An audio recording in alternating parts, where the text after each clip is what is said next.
স্বর্গেও শান্তি নাই। সাধারণ মানুষ ভাবে এইখানে শান্তি নেই, স্বর্গে শান্তি আছে। কারা কারা ভাবেন? সত্যি কথা বলবেন, স্বর্গে শান্তি আছে।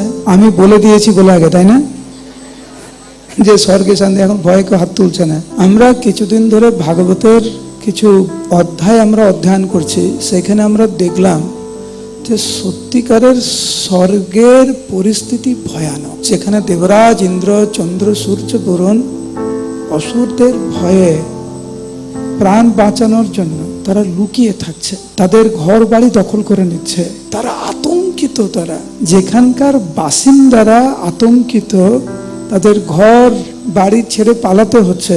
স্বর্গের দেবতা দেবরাজ ইন্দ্রের এই অবস্থা, আর আমরা ভাবছি আমরা স্বর্গে গিয়ে সুখে থাকবো। সুখ এবং শান্তি ভগবানের চরণ কমলে। সেই জন্য শাস্ত্রে বর্ণনা রয়েছে, নাম বিনা কিছু নাহিক আর চৌদ্দ ভুবনে মাঝে।